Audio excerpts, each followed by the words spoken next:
Dear students, क्या आपने कभी सोचा है कि हम पानी या किसी माय की मिकदार को कैसे नापते हैं? क्या एक गिलास या जग से हमें सही मिकदार का अंदाजा हो सकता है? तो फिर लेबोरेटरी में साइंटिस्ट या हम खुद कैसे ये पैमाइश कर सकते हैं? है ना सोचने वाली बात। चले आज जानते हैं मेजरिंग सिलेंडर के बारे में। बिस्मिल्लाहिर्रहमानिर्रहीम। अल्लाहुम्मा सल्ली अला सय्यदना व मौलाना मुहम्मदिन व बारिक वसल्लम। अस्सलाम वालेकुम प्यारे बच्चों, एरोट्रॉपिक साइंस एकेडमी के चैनल पर आपको खुशामदीद, जहाँ इल्म है आसान और कामयाबी है करीब। डियर स्टूडेंट्स, क्या आपने कभी सोचा है कि हम पानी या किसी माय की मिकदार को कैसे नापते हैं? क्या एक गिलास या जग से हमें सही मिकदार का अंदाजा हो सकता है? तो फिर लेबोरेटरी में साइंटिस्ट या हम खुद कैसे ये पैमाइश कर सकते हैं? है ना सोचने वाली बात। चले आज जानते हैं मेजरिंग सिलेंडर के बारे में। एक सादा मगर बहुत खास आला जो हमें माय की दुरुस्त मिकदार नाप कर देता है। मेजरिंग सिलेंडर एक गिलास या प्लास्टिक ट्यूब होती है जो हमें लिक्विड का एग्जैक्ट वॉल्यूम मेजर करने में मदद देती है। इस पे मार्किंग लाइंस बनी होती हैं जिसे ग्रेजुएशंस कहते हैं, जो हमें बताती हैं कि लिक्विड्स कितने मिलीलीटर या लीटर में है। ये सिर्फ एक्सपेरिमेंट में ही नहीं बल्कि इंडस्ट्रीज, लेबोरेटरीज और मेडिसिन बनाने में भी यूज होता है। इसके अलावा डियर स्टूडेंट्स, हम ये भी जानेंगे कि मेजरिंग सिलेंडर कैसे काम करता है, इसे कैसे यूज करते हैं और मेनिस्कस का क्या रोल है एक्यूरेट मेजरमेंट लेने में। स्टार्ट रहते हैं मेजरिंग सिलेंडर की डेफिनेशन से। Measuring cylinder is a glass और plastic tube marked with a scale in centimeter cube or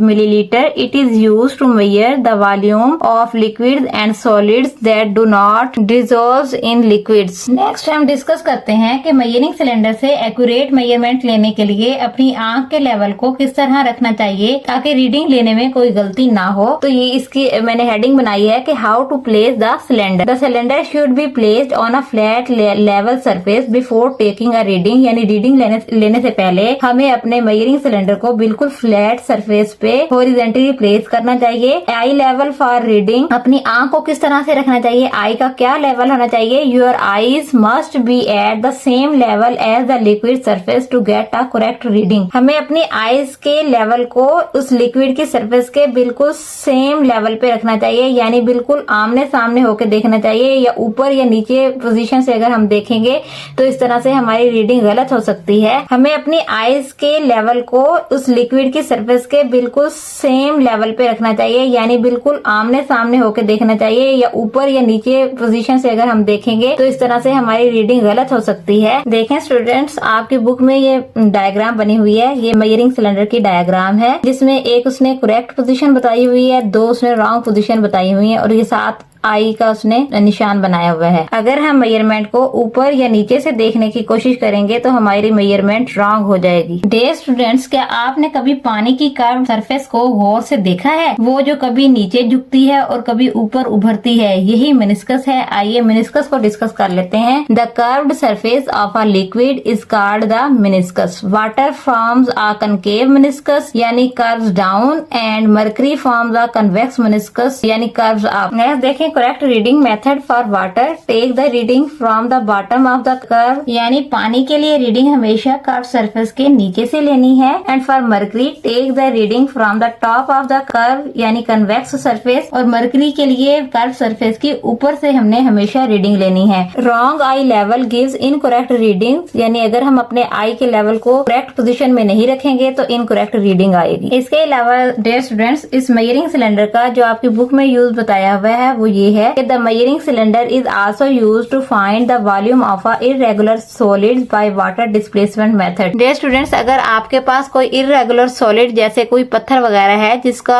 volume इस मेजरिंग सिलेंडर के डायमीटर से ज्यादा है, वो इस मेजरिंग सिलेंडर के अंदर नहीं आ सकता, तो आप उस इर्रेगुलर शेप का किस तरह से वॉल्यूम मेजर कर सकते हैं? तो उसके लिए हम water displacement can method use करते हैं। आइए देखते हैं कि उसको यूज करते हुए हम किस तरह से मेजरमेंट कर सकते हैं उसके वॉल्यूम की। आइए देखते हैं कि डिस्प्लेसमेंट कैन मेथड क्या है। This method is used to find the volume of a solid object that does not dissolve in water and does not fit in a measuring cylinder, यानी जो ना तो पानी में डिसॉल्व होता है और ना ही वो मेजरिंग सिलेंडर में फिट आता है। कोई भी इरेगुलर शेप्ड सॉलिड है, जैसे कोई हमारे पास स्टोन वगैरह का टुकड़ा, इरेगुलर शेप्ड जो भी हमारे पास कोई चीज है, उसका हम वॉल्यूम कैसे मेजर कर सकते हैं। डिस्प्लेसमेंट कैन मेथड में देखें कि हमें कौन कौन सा अपरेटस की जरूरत होती है। Apparatus needed, displacement can with side opening, एक डिस्प्लेसमेंट कैन लेना है हमने जिसकी एक साइड ओपन होगी। वाटर लेना है, सॉलिड ऑब्जेक्ट जिसका हमें वॉल्यूम मेजर करना है जैसे स्टोन वगैरह, बीकर लेना है, मेजरिंग सिलेंडर लेना है। डिस्प्लेसमेंट कैन मेथड की जो डायग्राम है वो आपके बुक में दी हुई है, गिवन है। इसे देख के आप अंदाजा लगा सकते हैं कि हम किस तरह से इसकी मेजरमेंट करेंगे। स्टेप्स ऑफ मेथड देखें। स्टेप 1 में हम क्या करेंगे, fill the displacement can with water until it starts to overflow from the side opening. हम अपने डिस्प्लेसमेंट कैन को इतना भर लेंगे कि उसका जो साइड ओपनिंग है वहां से जो है पानी, जो वाटर हमने फिल किया है वो ओवरफ्लो करने लग जाए यानी बहने लग जाए। स्टेप 2 में हम क्या करेंगे, स्टेप 2 में हम wait until the water stops overflowing, यानी हम उस वक्त तक का इंतजार करेंगे जब तक ओवरफ्लो होने वाला वाटर रुक न जाए। के बाद थर्ड स्टेप में tie a thread to the solid object,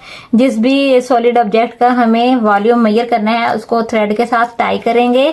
next step 4 में देखें, slowly lower the object into the can, उस सॉलिड ऑब्जेक्ट को स्लोली हम डिस्प्लेसमेंट कैन में डालने की कोशिश करेंगे। स्टेप 5 में देखें कि collect the overflowing water in a beaker, जो ओवरफ्लो करेगा वाटर उस सॉलिड ऑब्जेक्ट को डालने की वजह से उस वाटर को हम बीकर में कलेक्ट कर लेंगे। नेक्स्ट देखें 6 स्टेप में कि pour the collect water into a measuring cylinder, जो हमने बीकर में कलेक्ट किया है वाटर जो ओवरफ्लो हुआ था इरेगुलर शेप सॉलिड के डालने की वजह से, तो वो उस पानी को जो हमने बीकर में कलेक्ट किया है उसे मेजरिंग सिलेंडर में डाल लेंगे। स्टेप 7 में the volume of the collected water is equal to volume of the solid object, जो हमारे पास वॉल्यूम आएगा कलेक्टेड वाटर का वही उस सॉलिड ऑब्जेक्ट का वॉल्यूम होगा। इसके लिए एहतियात जो आपको करनी है, कॉशन वो क्या है कि always check the meniscus level while measuring the water in the measuring cylinder. जब भी हम मेजरिंग सिलेंडर से वाटर का लेवल मेजर करेंगे तो हमें मेनिस्कस का ख्याल रखना है। नेक्स्ट देखें, आपकी बुक के साइड बॉक्स में ये इन्फॉर्मेशन गिवन है कि एंशिएंट चाइनीज यूज टू